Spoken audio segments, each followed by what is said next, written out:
Mr. Kim, Mm-hmm. are you recording? Yeah. Are you recording? Yeah, I just intimidated you there, man. I did, man. Why are you so stressed?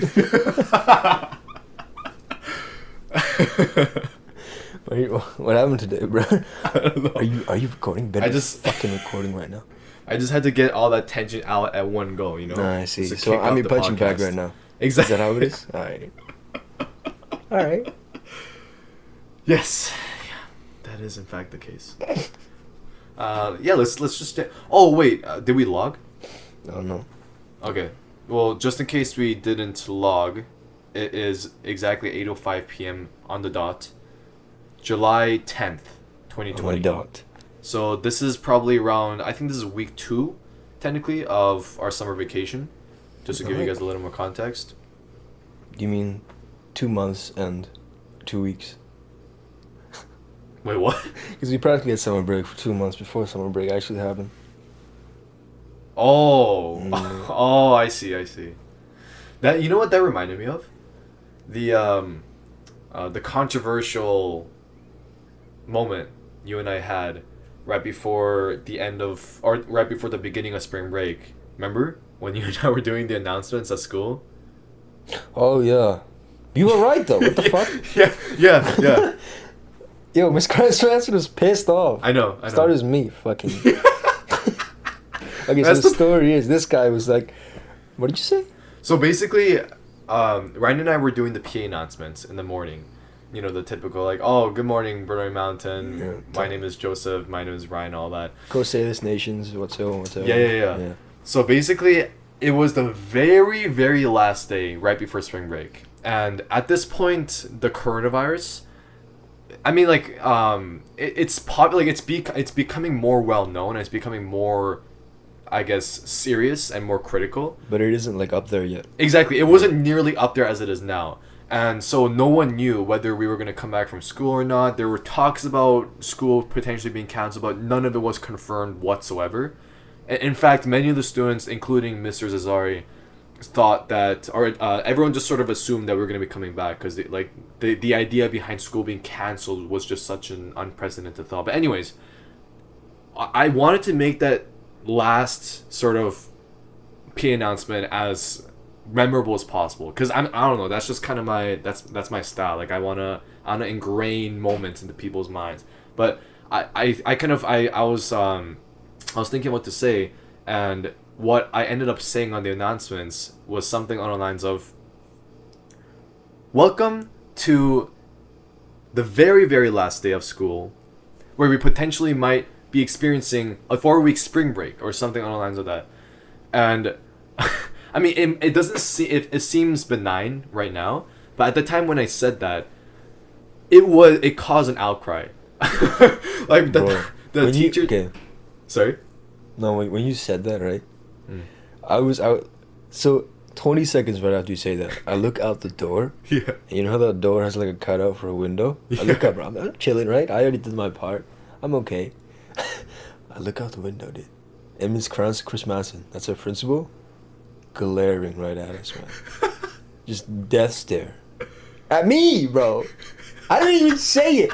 I'm like, okay, no way she thinks it's me. No way. She's holding the mic right now. No way. It's all good. It's all good, right? And then, I'm like, it's okay, man. And then after the PA finished, right, she came up to me and was like, this is unacceptable. She came up to me, this is unacceptable. Joseph's like, oh my god, I'm so sorry.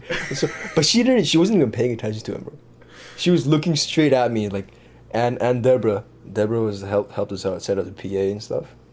And then, bro, what the Yeah, so everything you said was 100% correct. Yeah. She also, I remember this as if it was 2 seconds ago. She also faced us and said, listen, you are not going to be doing announcements for a long, long time. I remember that so vividly. And I was like, oh shoot. This is your last year, you're graduating, and yet you're not going to do it for a long, long time. Yeah. It's like you come back when you're 24 years old. Can I get in the PA real quick? Yeah, because I was concerned because I had fun with it. Like I wanted to do PA announcements, But I was like, maybe by the time, assuming that we were gonna come back from school, maybe by the time school started again, maybe it'll sort of die down and Miss Chris Manson could forgive me. So I was like, you know what, it doesn't matter too much. But it was still so, I don't know, like at the time when I said it, it didn't really, I guess, it didn't come across as something that would make that big of an impact. Because one, and this I realized all this immediately the moment Miss Chris Manson was starting to stare at me. So one, the fact that I said that, I mean, even though I didn't say definitively, yeah, our spring break is gonna be potentially 4 weeks long. Even though I didn't say that, the words that I kind of used to articulate that sentence could have been mixed up by people that weren't, maybe half paying attention. And some people could have taken it as, oh my goodness, yes, there is going to be a 4 week spring break. And so I'm assuming what would have happened was all the teachers in the classrooms had to literally, after the announcements were done, just go like, guys, please don't take what that announcer said at the beginning too seriously. We don't know whether it's gonna be 4 weeks. No, nothing has been confirmed. Please don't take that to fruition. And I'm assuming it would have caused so much stress for all the teachers. That, and on top of that, like the administration, like at that point they're dealing with the situation, right? It's such a critical, I guess, state, and they need to have full control over what information gets out and what information doesn't. And the fact that I said that was not within my jurisdiction whatsoever, right? So I totally understand where they were coming from, and I realized all of that. It just came flooding back. The moment I saw her face, I was like, oh shoot! And I just started panicking. I was like, oh my goodness. And and then Miss Chris Manson said all that. She was like, yeah, you're not going to be doing it for a long time. And then we walked out. I remember you and I, we went to the upper commons. We went to the tables. Cooper was sitting there, and I was stressing so bad, bro. Okay, tell her you want to apologize, right? Yeah. Afterwards, this was right before the day was about to end. Keep in mind, this is the very last day. It was a Friday. So it was the last day, and we're kind of, everyone's like excited. They're all kind of busy in the administration room. So I go to the office at the end of the day to apologize. And this is when I realized that she, even up until that point, still thought it was you. Because, okay, this is exactly word for word what happened. So I went up to her. I found her. I was like, oh, so where's Miss Chris Master? She's like, and the secretary's like, oh, she's in that room. So I walk in, and I look at her, and she looks at me. She's like, oh, hey, Joseph. And I'm like, hi, Miss Chris Manson. I came here to apologize. What I said was completely not within my jurisdiction. I understand you guys are trying to control what gets out and what doesn't. And I feel like I disrupted that. I apologize. I just wanted to, I guess, reconcile what happened this morning. And she just, her head turned. She's like, I'm sorry. Wait, what are you talking about? And I'm like, this morning in the announcements. She's like, wait, no, that was the other guy. that was the other guy. What are you talking about right now? I'm like, no. Oh, I'm sorry. No, it's actually me. It was me. I was the one that said it. She's like, wait, what? I didn't think it was you. You didn't. What? Okay. Well, all right. Well, I accept your apology. Okay, I appreciate that. I didn't think it was you. And at that moment, I was like, what? Even Bruh. all the way till the end, she still thought I was you. I don't even know how, because like you said, I was the one holding the mic while I was singing. I'm assuming she was looking through the door when I said it. And I don't know, like, because I remember I was wearing this long trench coat and like a dress shirt that day. Probably gave off intellectual vibes. She was like, So- no way, it's him. So I'm assuming, and you're wearing like a hoodie or something, right? I was So wearing a maybe she's like, turtleneck, bro. oh shoot, I don't Yeah. know, maybe it's just it was a very strange experience, but overall I think at least it wasn't in vain, to the very least it wasn't completely in vain, because not only did it end up becoming 4 weeks, it ended up expanding till basically the end of the year. So I'm just grateful that what I said was just completely useless, and I said all of that for no reason. I just caused all that chaos without any, I guess, reasonable motivation. Reasonable reason. Yeah, I try to angle myself away from that because I didn't want to become repetitive. But yeah, that's basically that story, and I felt bad. Dude, Ryan, imagine when she said, "Oh, I thought it was someone else." Imagine I replied by saying, "Oh yeah, no, it was Ryan. It was Ryan. I'm just here to apologize on his behalf." But if you said that and you told that to me, bro, you know what's gonna happen? I don't even know what's gonna happen, man. Would you just murder me on the spot? Murder you. You like float down a river someday. You float down Sandy Creek. Is that a body? Oh wait. That's the torso of an 18-year-old Korean guy. Hold on, let's give that a quick check. They do a DNA test. Did you see like a toe hanging from a tree? Yeah. No, imagine like what if I want to apologize on your behalf, right? Mm. And then she looks at me, and you're like, no. What if I apologized? Do you think she would have brushed me off as easily as she did you? Oh, that's a good question, actually. Yeah. Whoa. Do you think she's like, oh no, it's fine, don't worry about it, right? Yeah. Do you think if I went and apologized, do you think she'd have been, oh no, it's fine, or she'd have been like, never do that again? That is a very good question. I think one of the biggest things that played into not so much confusion, but the mix-up was just the way we presented ourselves. Mm-hmm. Clothing. I'm not saying this is you, like 24/7, but I think on that particular day, I remember you looking more sluggish than usual.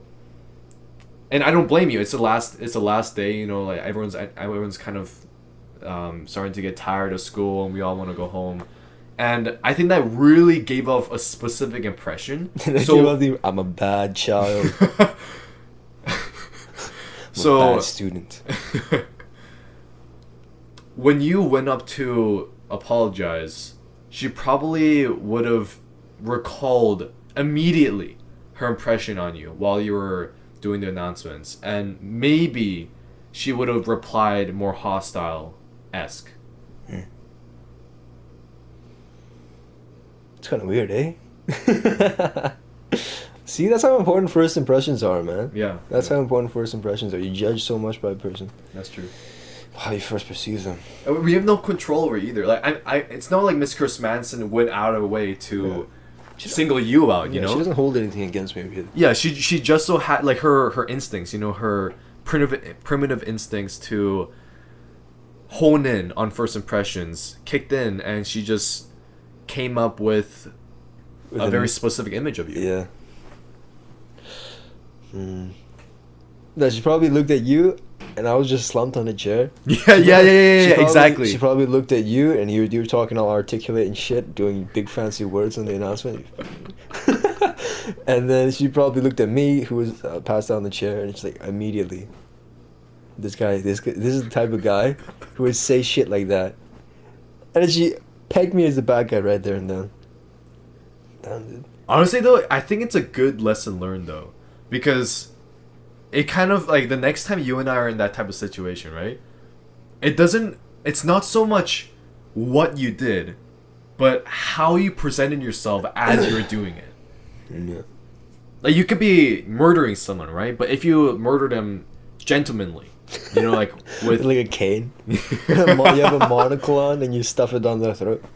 I'm just joking. And that kind of reminded me of the the line battles back in the 18th, even 19th century warfare, especially regarding in the Englishmen. It's kind of like they were murdering each other like idiots. No, honestly though, I actually don't view it as it's idiotic. Like, why are they could just charge each other? Why are they standing shoulder to shoulder? Guerrilla tactics. Sorry? They could use guerrilla tactics. They're way more effective. Well, here's the thing. At the time, well, I mean, this still holds true today, but technology of, you know, the technology that they had at the time in terms of weapons greatly influenced the battle tactics. And yes, you can have like guerrilla tactics and try to single out, but like I think ultimately speaking, both the landscape as well as the as well as the technology that was available at the time greatly influenced it. Like for example, let's say you're at like a flat like Greenland, you know, where there's no trees, it's just flat. If you try to commence guerrilla tactics against the enemy, they're gonna see you coming from a mile away, and then they'll just do a volley shot and then kill all of you. But So you at least move around to prevent you and not stay a stationary target in a straight line. right, and also I think at the time, I mean this wasn't always the case, obviously, but specifically regarding the line battles, I think they almost choreographed their battles. You know, like I think they chose specific battlegrounds to have their tactics kind of play out as equally as possible. So there's some kind of honor involved. Eh? Exactly, there was a sense of honor. There was a sense of elegancy, eloquency, presenting yourself properly, having all your buttons, you know, properly fastened. Exactly. Your hat straight. Yeah, you had the hat straight. Like there was so much discipline, and there was on both sides that existed at the time. And honestly, dude, I respect that much more than just outright. Because at the time, actually, no, I take that back. Like, there's no one military tactic that I respect more over than the other. But I don't disapprove or disagree or view negatively in any way the type of tactics that they had back in the day. If anything, it's actually kind of commendable, the amount of courage that they had, because back then you can't show fear. Like, morale was everything. Like, if you wanted to win, then you just had to keep a straight face and just do what you were told. And I just find that commendable. Yeah, but at the same time, too much bravery is equal to stupidity. 'Cause you don't know that an obstacle is there when you could just go around it, right? Why charge straight at a wall when you could, I don't know, go through a door? Yeah, of course. Yeah. Because at the time, there was also a sense of, like, especially the Britons, there was a sense of imperialism, right? Like conquering lands, you know, like not leaving a trade, like bringing their entire worlds to different countries and just taking it over. There was that mindset that all of them had, not just the Britons, but other countries as well. So there was this negative stigma against savagery and, like, you know, barbarians. Exactly, like, oh, those are savages, you know, like they're trying to kill us with swords and like try to outflank us. Get out of here. Let's approach this war like gentlemen. You know, let's line up together, shoulder to shoulder, and show each other how well disciplined we are. So yeah, no, it was an extremely fascinating time. But yeah, no, like if you look at the Vietnam War, though, yeah, if you look at the Vietnam War, it's a complete 180, right? Like guerrilla tactics everywhere. The Vietnamese using guerrilla tactics, the Americans being killed off by it. Yeah, it's fascinating how military tactics has evolved over the years. Which do you think it is more humane to remain in line and fire at each other, or do you think it's more humane to use guerrilla tactics and try to take over as fast as possible? I don't think one way is more humane than the other, but wait, what do you exactly mean by humane? So like, morals wise. Oh. Yeah. Overall, do you think it is better to retain that pride and honor in warfare, or is it better to abandon it? Because one is relies more on victory, while the other one relies more on that honor aspect, right? But at the same time, that could be considered a type of stupidity, while the straightforward victory route could be considered a type of intelligence. Yeah. So which do you think overall? Let's get rid of the moral question for now. Overall do you think is better? Which tactic? Oh, like military tactic wise?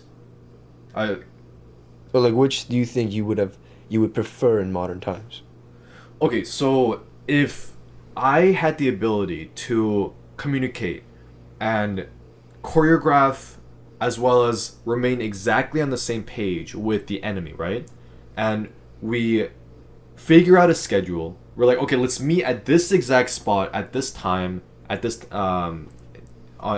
day of the year, and let's line up. Let's have this exact number of men, and let's see which one of us win based on discipline, presentability, and an overall honor. Let's see which one wins.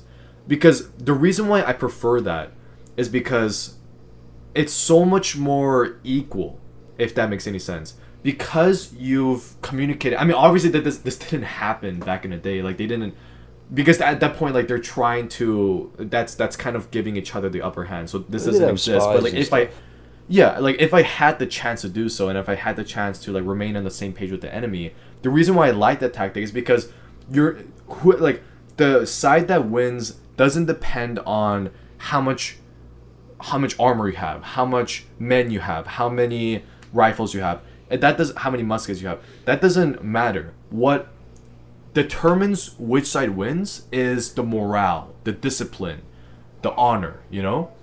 And that way you're removing all those different variables.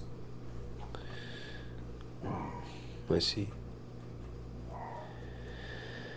Well, for me, I'd rather prefer if I was a general leading a battle, I'd much and like I wanted to win, I'd rather choose the modern method of. Oh yeah. Yeah.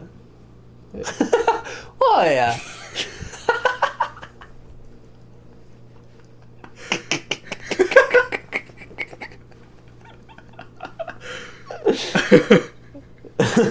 That was an interesting song, buddy.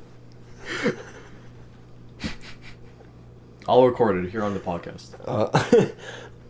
All published and recorded. Alright, I totally forgot where I was going. You were talking about how if you were a general, you would go with the guerrilla tactics or like modern tactics. Yeah. Yeah, that's it. Yeah. Yeah. No, I mean, going back to the Vietnam War example.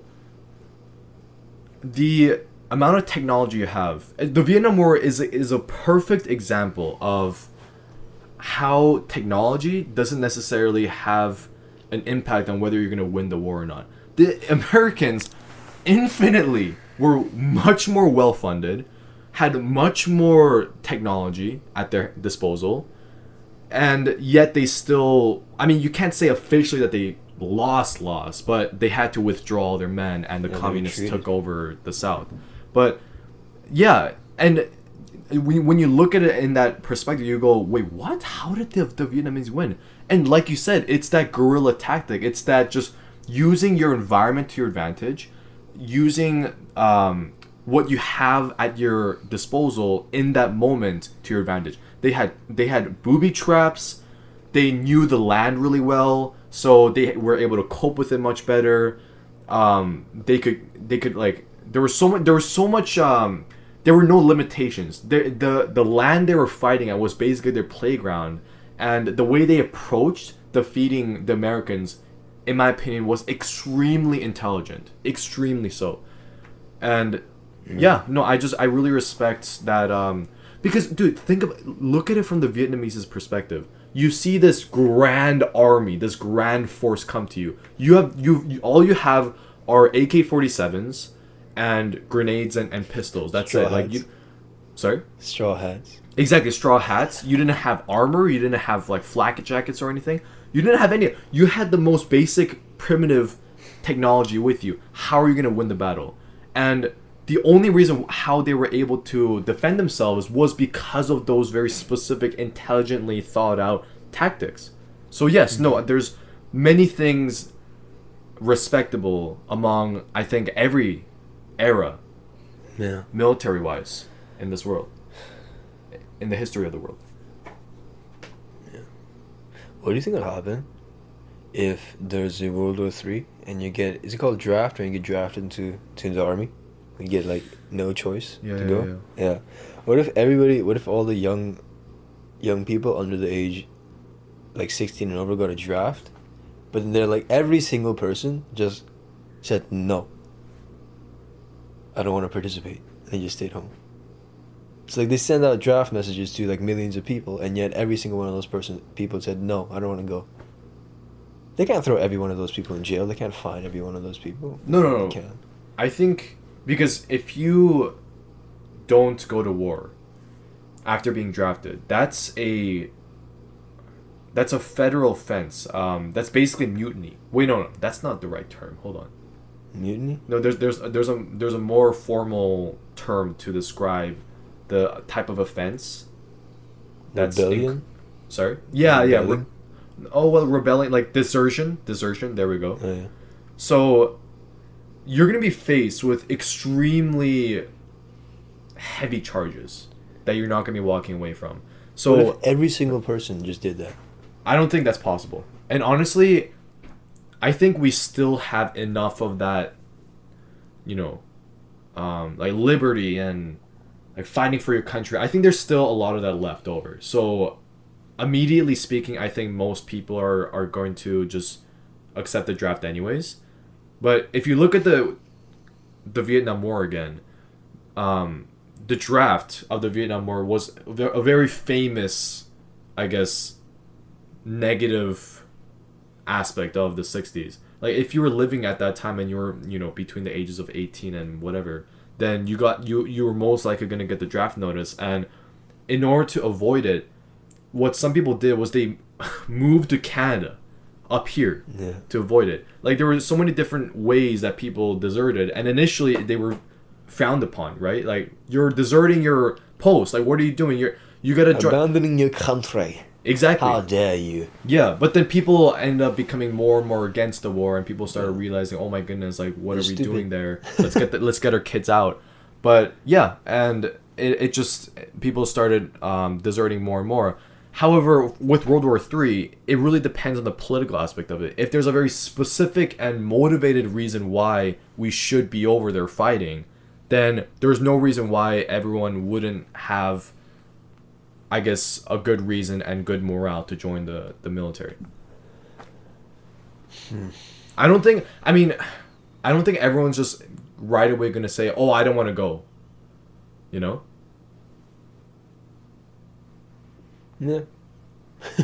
Yeah. I mean, yeah. There are actually people who want to fight in wars and stuff, right? Yeah. So, war is inevitable. Because if you look at World War II, there was such a clear motivation for the war. Because Pearl Harbor happened, so that's a direct attack on U.S. mainland. Well, not the mainland, but on U.S. land. Territory. Yeah.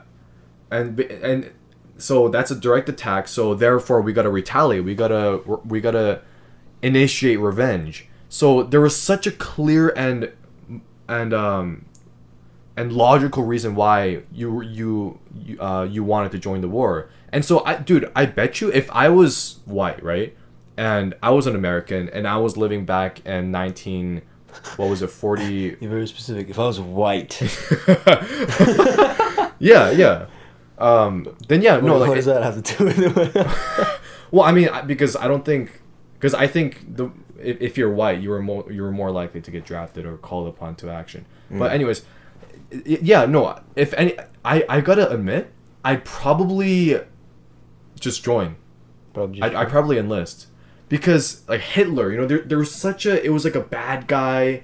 There was like the Nazis, and there was such a stigma against them, and you just kind of felt like you were, like Call of Duty, you felt like you were being called upon to action to actually help out with the cause, with the positive, and releasing the world from the grasp of Hitler. There was just such a clear reason why. So yeah, I don't know. I feel as though if I were living in that time, I would do it right away. Propaganda was crazy as well. Yeah. You're brainwashed. Yeah, man. There are no good guys in war. You think so? Yeah. Everybody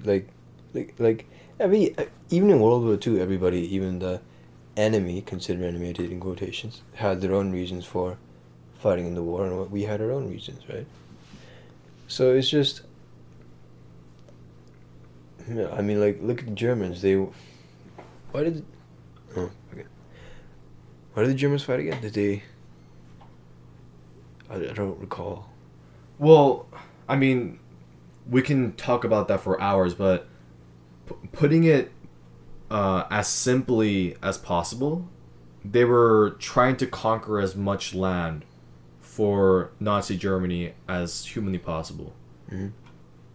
I need, like, but that wasn't the only reason. They just didn't want more land. They wanted to. What was it? Well, like initially they took back Alsace-Lorraine, I believe, because it was a strategic point for them. So they took back basically what they lost from World War One, and so initially it was kind of seen as being justified, and then things got out of hand. Like they invaded Poland, and then they invaded France. They went through Belgium, I believe, and then France was taken over within like a very short amount of time, despite the Maginot Line, and it just kind of started expanding there. I think Hitler was so high on success to the point where he kept the momentum going, and he wanted to get Britain afterwards, but despite all the Blitzkrieg stuff, they just and the Blitz, you know, he kind of gave up, and then he invaded Russia, and then Russia wanted to, and then Russia and the Stalin freaking had a heart attack because they had a treaty, but Hitler broke the treaty, and then all that happened. How do you do that? Yeah, exactly, dude. I think that's one of the most famous and one of the craziest examples of betrayal. Hitler and Stalin signing a treaty at the start of the war, promising to each other that they're gonna remain on the same side and that they're not gonna invade each other, and then Hitler afterwards. Yeah. And then Hitler Russians just looking pretty tasty right now. Exactly.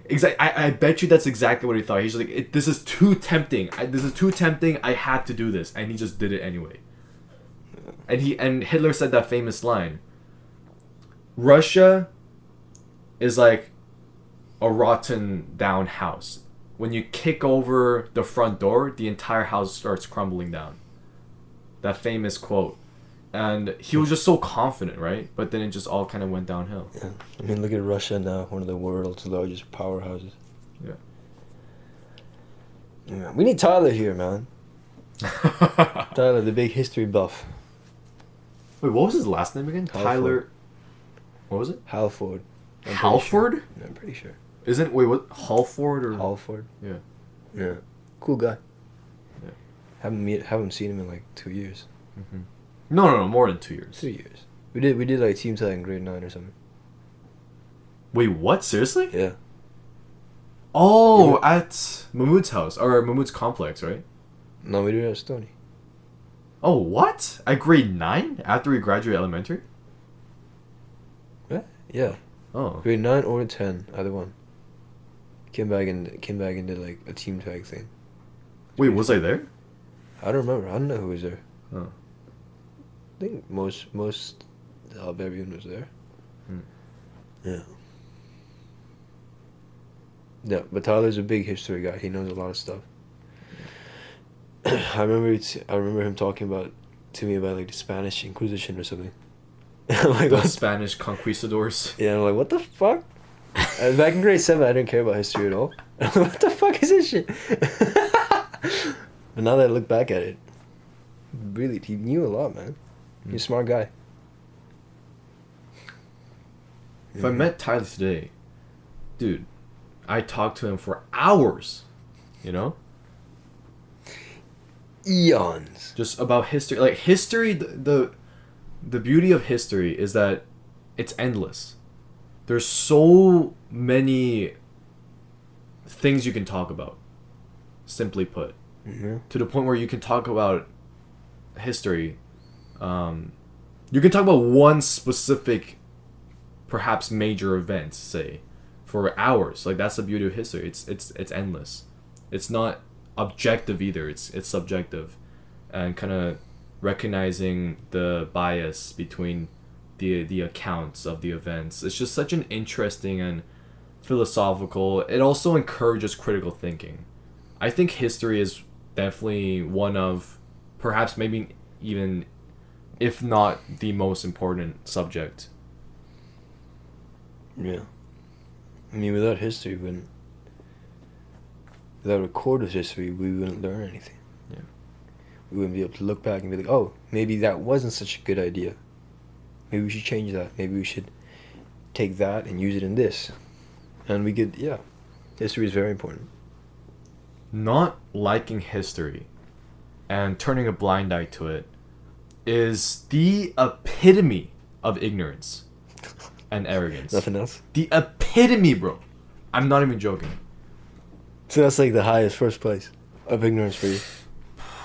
Well, I mean, it has a very high stature in it. I wouldn't, I couldn't say it's the number one, but I mean, it's a very big representation. It's a 5-star. Oh yeah. Oh yeah. If someone says, oh yeah, I'm not, like, I find history boring. Like, they're not trying to go out of their way and try to be like ignorant or closed-minded. They're not trying to do that, but it's just over, like, especially long term and over time, it'll have an extremely bad impact on their thinking and their cognitive skills, But as well as doesn't their make them critical thinking ignorant. skills. If they don't like history, it doesn't make them ignorant. Oh yeah. No, it's just because, like, not because history is, when you think about history, you think about, oh, the World War II and Romans and all that. But I'm not talking about that specifically. Like, you don't have to like that. Like, no one has to. But I think I'm more so talking about the mindsets and the habitual thinking that results from liking history, which is a sense of critical thinking that you always have on you, like questioning things and identifying the bias, looking at it from as many perspectives as you possibly can muster. Those practices are derived greatly from appreciating history. So not liking history and kind of like, not so much not liking history, but just kind of turning a blind eye to it, right? Not appreciating it and going, oh yeah, history is not important. No, just thinking it's useless is bad.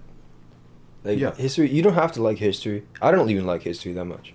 Like, I only like history when it's something I find interesting, and then I start like looking at it deeply. Other than that, if it doesn't catch my interest, like a Canadian rebellion that only killed like 73 people, I don't find I don't find that very interesting. But at the same time, I acknowledge that those events that happen, we can derive very important lessons from them, and that I acknowledge. And so, I think that's all that really needs to happen. Oh yeah. Because, yeah, no. You put it beautifully.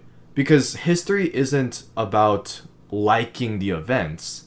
It's about learning from it, looking at it from all the different perspectives, putting yourself in those people's shoes, and maturing.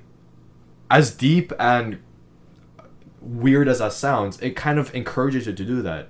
So history is important in that sense. Doesn't mean that you have to like everything that's a part of history, but if you at least recognize the benefits, the mental benefits of appreciating history, then you're good to go. You know, you don't necessarily even have to have interest in World War II or like all these major events. You don't have to do that. You just have to kind of approach history with that right mindset, and you're fine. And you'll engage with that open-minded sort of thinking. That's the most important thing.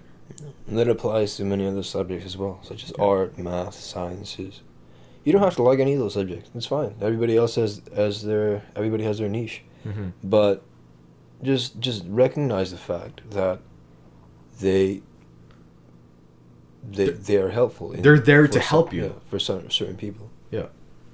Like, subjects and, different categories of education isn't, because they just have such a bad stigma, right? It almost seems as though the different categories are out to get you, and it's bad for you, and it's like, it's kind of, it's tedious, and you shouldn't, it's like, it's Like, don't worry about it. Yeah, I get that, but the thing about education is that it exists to help you learn, to help you grow and mature.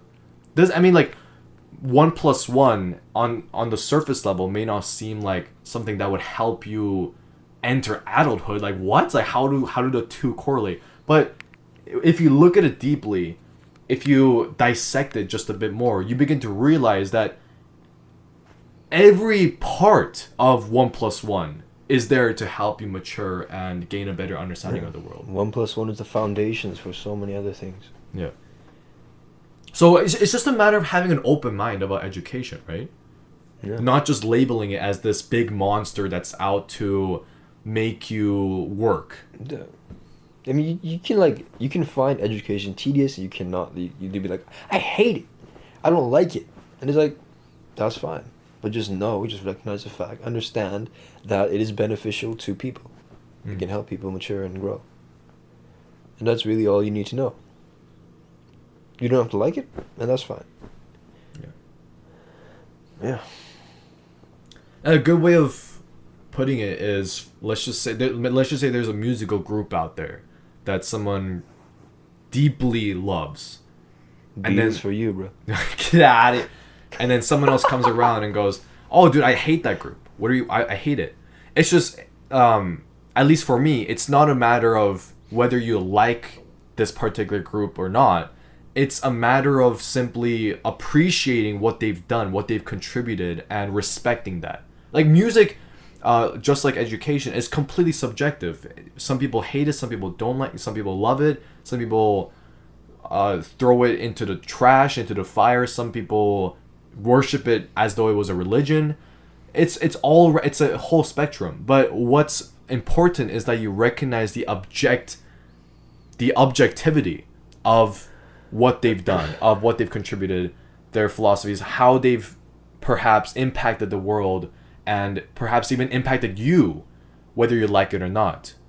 And looking at the facts, you know? If you focus too much on the subjective side of things and you try to convince people, like, oh, you know, you have to like this group, you have to, they sound so good. No, that's never going to work, because everyone has different tastes. No, but no one likes being forced to like something. Exactly. But if you sit the person down and go, and you try to explain, like, the objective side of what the group has contributed. Like, let's just say there's a group out there that, like, changed the world for the better. Like, they promoted peace. They, they kind of they gave the world hope to a certain degree. Then, like, if you focus on those aspects, like the objective, like, this is what happened. There's no disagreeing on this. Then I feel like at that point, that would be a scenario where it would at least be justified in trying to provide a new perspective for that person. Yeah, just have a discussion. Yeah. Just give your own points of view, and if the other person sticks to their views, that's fine. Right? If someone came up to me and told my favorite art and said, "I hate your favorite artist," it's like, all right, why do you hate it? Mm-hmm. And they could tell me, and then I could either take it and start not liking my favorite artist, or I could just stick with my opinion. Yeah.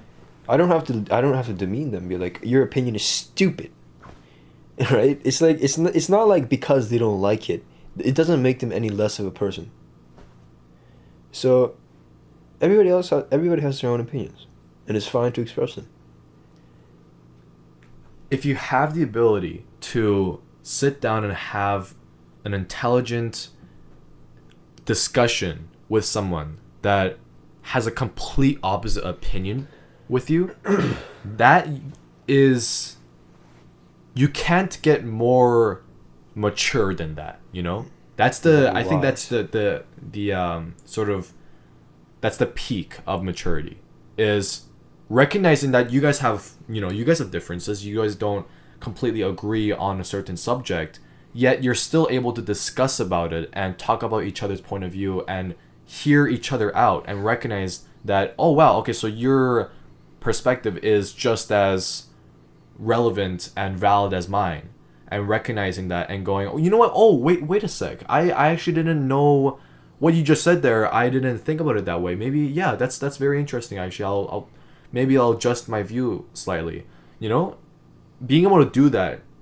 If you find someone like that, hold that person dear to your heart.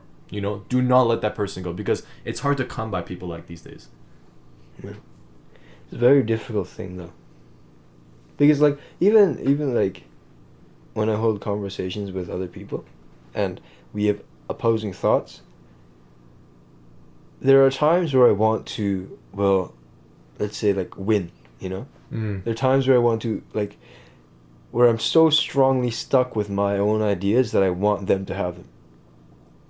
And that's not really a good thing, because I can't force them to change their mind. But at the moment, I'm so adamant about like winning this conversation. Right.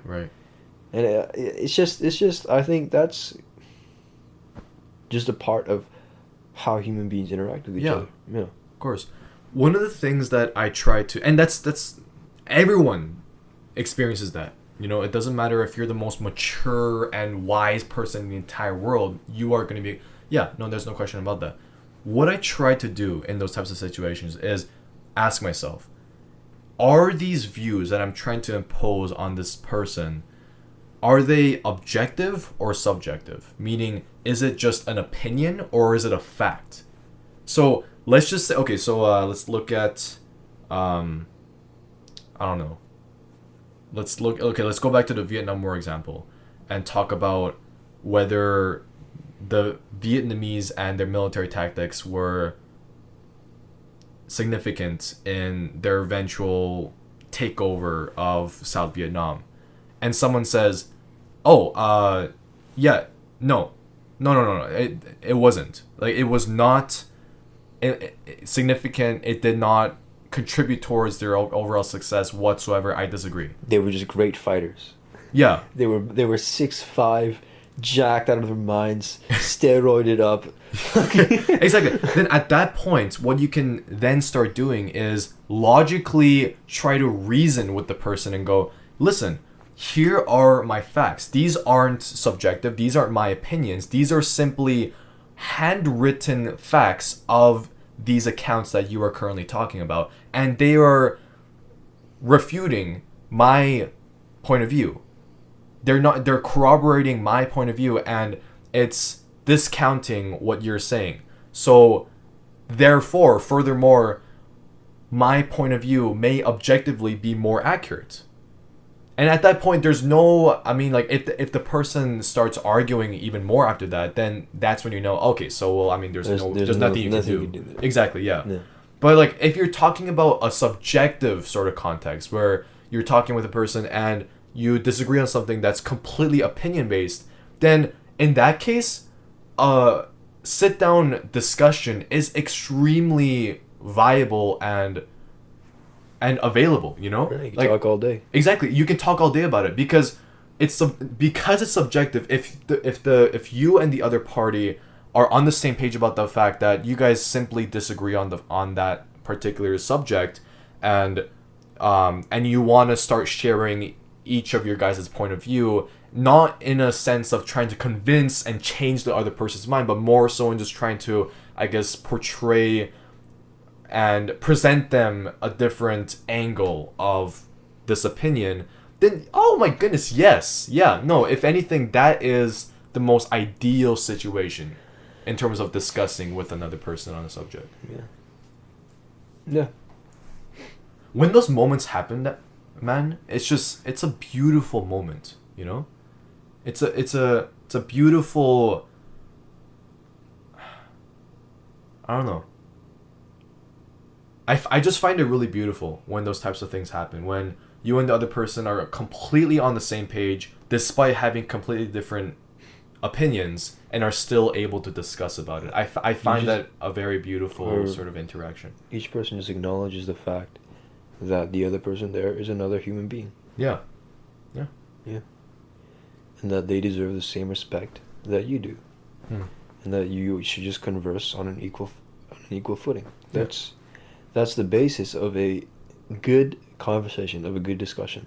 Like, you're not trying to one up each other Yeah. with each other's ego, you know? Yeah, you're not kind to of be like, putting "I'm ego smarter to than the you." side. Exactly. Yeah, You're putting yeah, ego don't to do the that. side, and you're approaching it purely logically. You're not putting irrationality in it whatsoever. I mean, emotions can get involved. That's fine. Yeah. It's inevitable. Emotions will get involved. No one can suppress their emotions completely unless they're some kind of sociopath. But as long as you recognize that, oh, let's try our best to keep emotions out of it. Then that is, well, the most you can do. That's the best you can do, and that's good. Yeah. Meanwhile, if someone completely, clearly, like you said, rejects an objective fact, like 1 + 1, they say equals 3, then you can't really do anything about that. Well, I mean, like, you can try once, Yeah. maybe, but then if they still completely, like, if you kind of observe them and you feel like they're not loosening their ego or loosening their position Man, they're so on adamant that about like inaccurate I'm fact, right. exactly, even slightly, like, they're not becoming I guess fluid even to a minute level, then okay, that's it. Like, there's nothing you can do. Yeah. If you kind of it really depends though. It's case by case, you know. Sometimes they're not fully convinced yet, but they start to fold. They start to become a bit more mellowed out. You start to notice that, right? And that's when maybe you can kind of tinker with it a little more and present them with even more facts. And then Some people and then just get pushed the opposite direction though. yeah. Some people stick even strongly to their beliefs because they feel like they're like those beliefs make up a big part of their identity, so they stick so strong with it. Because if those beliefs are shattered, then they You know, they lose self. exactly. You made an extremely good point, because you also have to recognize that that person probably has had that perspective and that mindset and that opinion for, I mean, well, that's the thing. Like, let's say you're talking to an 80-year-old and they say something that you don't particularly agree with, and you start just berating them. No, you are not justified to do that. And the reason why is that person has probably stuck to that opinion for their entire lives, for 80 years. It's the same thing as going up to a 10-pack a day smoker and going up to him and going, dude, stop smoking right now.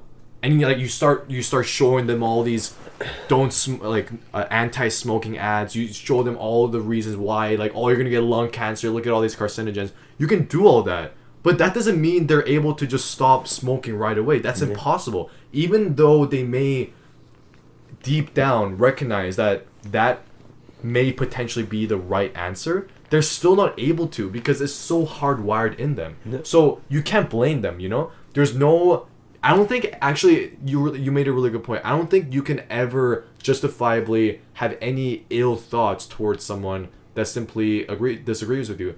If they're kind of insulting, bro, like, oh, get out of here, like, you're wrong. You know, and they approach it with like sort of hostile intent, then okay, then you can have those thoughts. But The if conversation they're like, can just end there. yeah, just end it walk right away. there. Yeah, exactly. But if they're kind of grounded, right? They're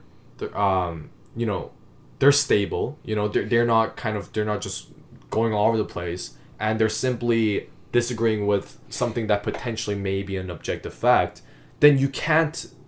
It's not like you can't just go out of your way and go, oh no, you're wrong. You're wrong. You're stupid. No, you can't do that, because You sheep. yeah, because that person may potentially have been, and I think this is an extremely big problem with what's going on now. Like, the millennials versus old people war that's being raged right now.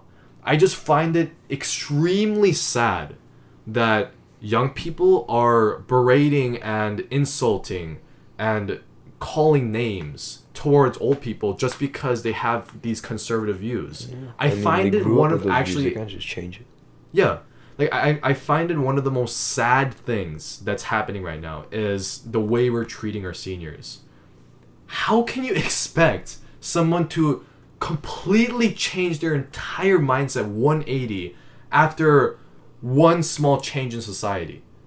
after like years, decades that they've believed that. What, like, how can you put those kind of expectations on them? That doesn't make any sense. And on top of that, you're insulting them and calling them names and putting them down. Like, what? The way we're treating our seniors these days, in fact, is actually, it makes me really pissed off the way we're treating them, you know? You also have to recognize that there are some seniors who treat us the same way. Okay, yeah, of course. But I think the majority is the latter, you know? No, it's just, there is a lack of proper discussion going on. Everybody's just, you're wrong, no, you're wrong. Everybody's just having that, but they aren't actually talking about the problem. No. Dude, in my opinion, not the, like, I mean, I can't really say the majority because I don't know the statistics that well, but for example, your parents. Like, most of the time, your parents try to do what's best for you. So when the kid goes up to the parent and goes, listen, you have to change your mind on this right now. You have to remove this identity that you've honed in for the past 40 years of your life. You need to remove it right now. At that point, typically what happens is the parent, they're open-minded. Like, they want what's best for their child, right? So they're like, they try their best to change. But then they slip up, you know? And the kid goes, what are you doing? I told you not to do it. It's kind of that cycle, that vicious cycle. In those cases, I feel like the kid is completely unjustified in the way they treat the seniors. Because the seniors, they're trying their best, right? They recognize, okay, yeah, I'll try to change. Yet they slip up. At the same time, though, the kid doesn't have any leeway, and they just berate them further. In those instances, I don't think it's justified at all. But like you said, let's say there's a scenario where an adult is just fully, you know, like, they're closed-minded, they're just hostile, they're aggressive, they're just like doing all these things. Then yeah, I mean, well, you can't help but have those type of thoughts towards them, right? But when a senior is genuinely trying to change and trying their best, then who do you think you are to insult them and to treat them in a bad way? Who do you think you are, you know? Well, just even if they're not trying, you shouldn't insult them. Yeah. It's just have basic courtesy towards another person. What do you think of the okay boomer thing? Okay boomer thing? Yeah. Whether, like, if I don't how does it work again? So basically, let's say you're in the YouTube comments, or I don't know, like, if there's a meme of you or whatever, and a particularly old person says something, say, conservative. Like, oh, back in my day, you know, those type of things. Okay boomer is sort of used as, in my opinion... It's like brushing off their opinion. Yeah, brushing it off and turn, like, the definition of turning a blind eye. And just saying, okay boomer. Instead of having a thorough, intelligent discussion, they just say, okay boomer. No, but... Yeah, I see that, but you gotta also have to understand that a lot of well, it's like a lot of things that people, like the seniors, are saying is back in my day, right? This is how you should do it. This is how, right. Yeah, and that doesn't really help with the modern way of thinking, because what we want now is a realistic standard. Because back in my day, that's like an idealistic standard, right? Mm-hmm. They are putting a lot of pressure on how younger people should view things. And that's why it angers people, because it feels like they're forcing their beliefs on us, right? So, okay boomer thing, I don't think it's... Where am I going with this? I don't know. I have a neutral stance on it. Interesting. Yeah, I don't really support it. I'm not saying you should use okay boomer for everything, but at the same time, I'm not saying you shouldn't, right? So, okay boomer, I feel like, is the cowardly way of being closed-minded. This is, of course, just my opinion. Like, I'm not trying to enforce anything on anyone here, but in my opinion, it's cowardly, Because, okay, let's say a senior is trying to impose their beliefs on you and go, okay, no, you should do it this way. Okay, like, that's terrible. I understand that it's a lot of pressure and you don't want to feel that and you want to sort of relieve that and just kind of go about your day. Instead of saying, okay, boomer, spend 2 seconds out of your time to try to have a discussion. Like, instead of just rejecting old people, why not try to fully grasp their perspective?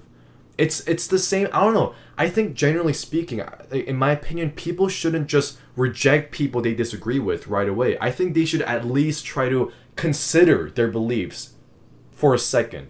But okay, boomer is it's a tool used to just brush off everything without even giving it one thought. You know? And I disagree with it. I think just can't be bothered to. Sorry? Sometimes people just can't be bothered to actually try.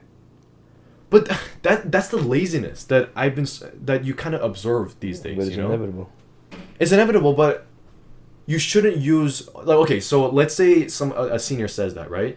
Instead of saying okay, boomer, just don't say anything. If you don't want to contribute, or let's say like you're doing the dishes and you want to like get back to work, okay, don't say anything. Like why go the extra mile to just make the senior feel worse about themselves randomly by saying okay, boomer?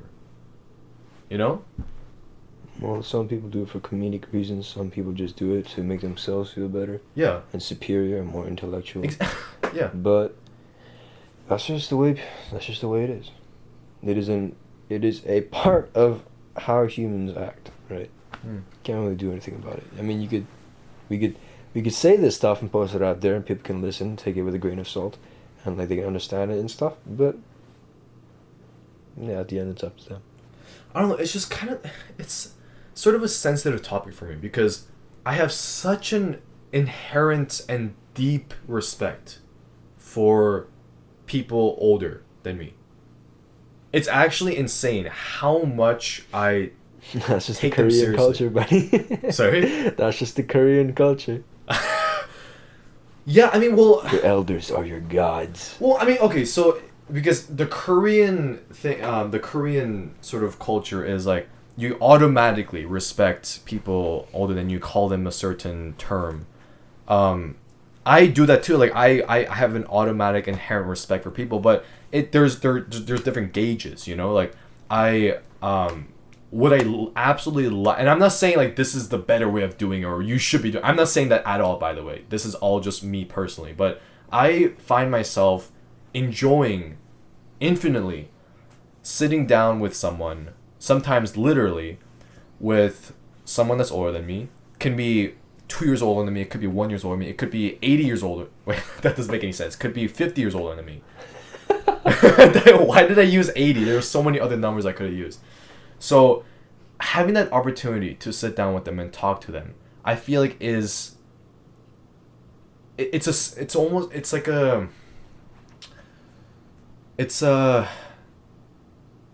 a moment that is almost I don't know. It's something it's a that precious moment. Yeah. It's an exchange of viewpoints. Because like when I sit down with someone that's older than me, the perspectives that I gain from that person is so invaluable to the point where it influences me on such a level that I can't even describe in words. Because, and this is the reason why. See, now, when you grow older, and this is obvious, but you have a much better understanding of both yourself, the world, you have much more experience.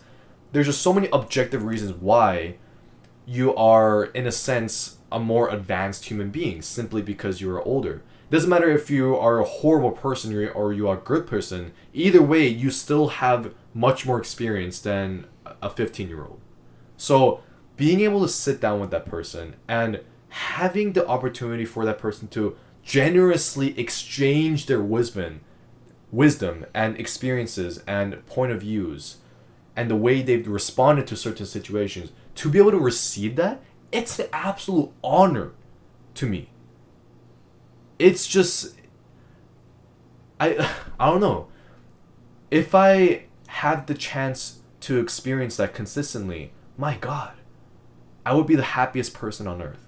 I don't know. It's so strange actually. The more I think about it, I have such a crazy, I guess, insight and motivation and a need to talk to people that are older than me and surround myself with people that are older than me and gain their perspectives and just learn from them. Yeah.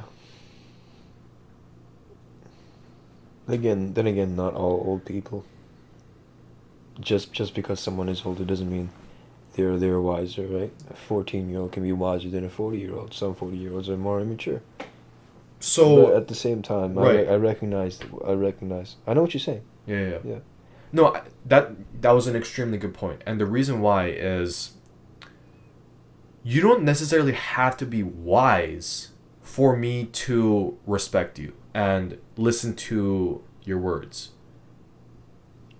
And what I mean Okay. by that is just the fact that you're older than me means that you went through a period of my life that I haven't gone through yet and that I'm able to have a first-hand account of. So, even though you're not necessarily wise, but the things that come out of your mouth, all of that, I can take and store it in my file cabinet. Like, let's say someone is completely biased and they're older than me and they just say all these things like, oh yeah, the First World Order is the best type of society and I want it to happen. Like, oh, 1984. back in '63, I murdered 2 children. Like, I don't know. I'm just coming with random things here, but like, it doesn't matter if you're not wise or not. Just the fact that you're older than me means that the things you're saying are more advanced than the things I can say at that moment. So therefore, I'm still taking your words extremely seriously, no matter how potentially inaccurate or wise or unwise they may be.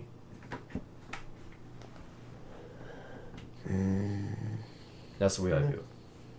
I see what you mean. And like when I see people saying "okay, boomer" and disrespecting them, it breaks my heart, bro. I'm actually kind of getting emotional right now. It breaks. It's such a sad sight, and seeing that consistently, like seeing people still do "okay, boomer" and stuff to this day. You know, memes typically die out over time, but it's still happening. It honestly makes me extremely emotional and very sad that people have the audacity to do that. I see.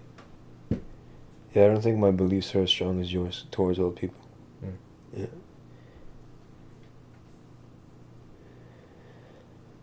Yeah.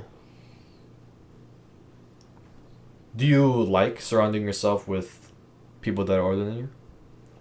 Well, it's a valuable experience when they pass down wisdom, right? Mm. But I don't think just because they've lived longer than me puts them at a higher level, right? Mm. When I approach people that are older, I try to approach them in a way that I respect them, right? But that's the same way I would respect, say, a 6-year-old. Everybody's the same person. Just because someone has been living 30 years longer than me doesn't make them more of a person than I am. So, I get what you're saying. I get that you really respect older people, but I feel like it shouldn't. Yeah. Mm. You view all ages equally. Doesn't matter if someone's 100 years old or someone's 1 month old. You'll view them equally. Well, that's how I try to approach it.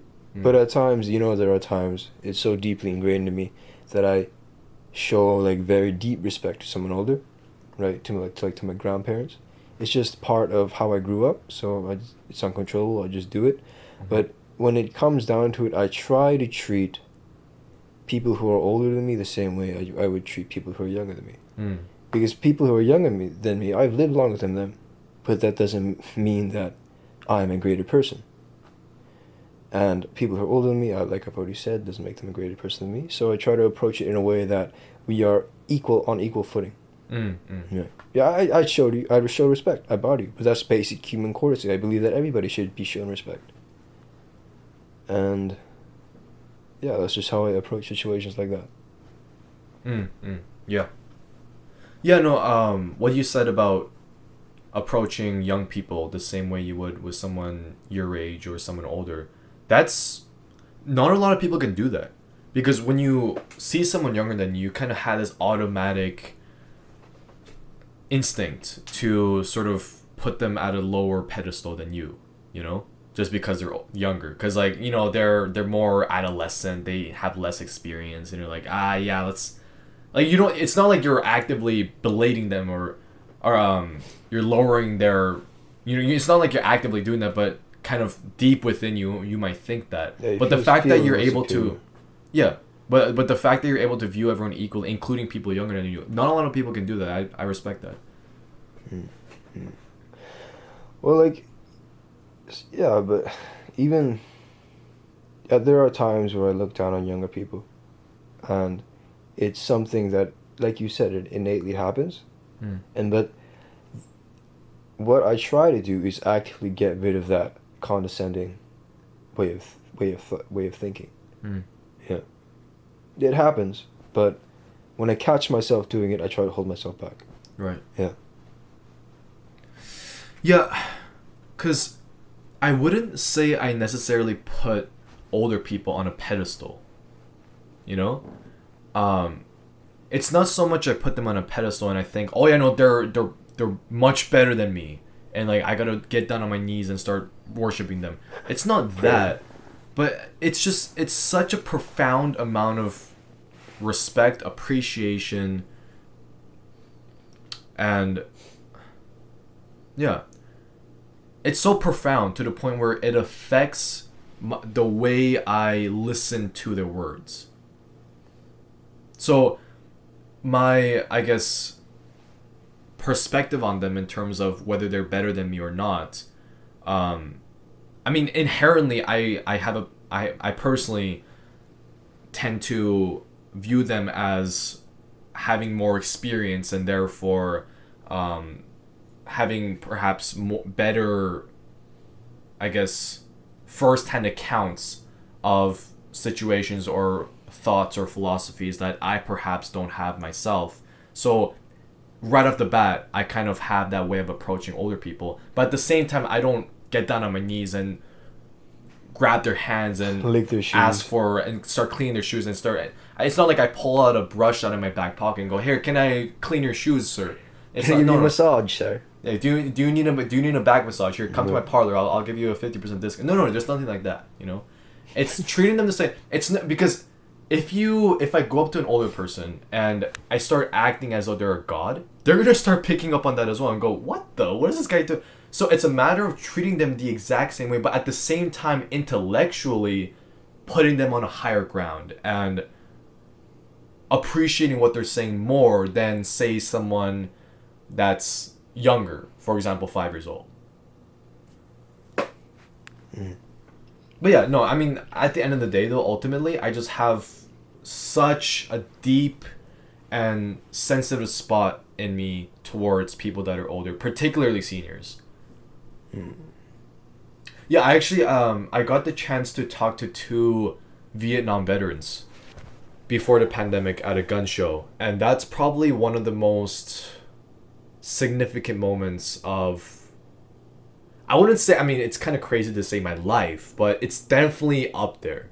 One of the most significant moments, for sure.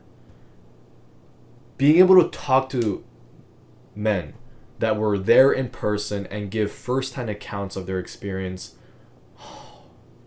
it felt like a dream. It felt like an absolute dream. I actually want to try to track down someone from the Korean War and talk to them. Maybe I can invite you too. Huh? Huh? No. No. For me, I don't think age dictates how much a person experiences in their life. Because a 14-year-old can live through war and hell and come back. Meanwhile, a 20-year-old can be living in absolute bliss. So everybody has their own circumstances. So the mindset that I want to have is treating every age on a even playing field. Right. Yeah. Mm. Yeah. That pretty much sums it up. For sure. Wow. Oh my goodness. 1:17. Bro. Yes, sir. Probably our longest one yet. Yeah. Wow. What? That felt like 20 minutes. That's what happens when you have a good conversation, man. Time flies. Wow. Yeah.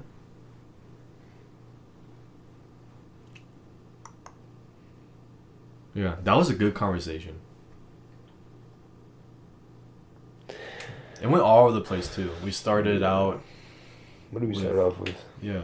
Oh yeah, we started with the announcement thing. Oh yeah. How do we get from that to this? What the? What the fuck? Hold on. Nah, we'll just listen to the playback. It's all good. Alright. Well, I think this wraps up today's episode. For sure. Let's log it again. Today is Friday, July 10th, 2020. And thank you for listening. Yep. Take it easy. Have a good night. And or day. Or whatever you're doing. we will see you in the next episode. Yep. Alright, bye.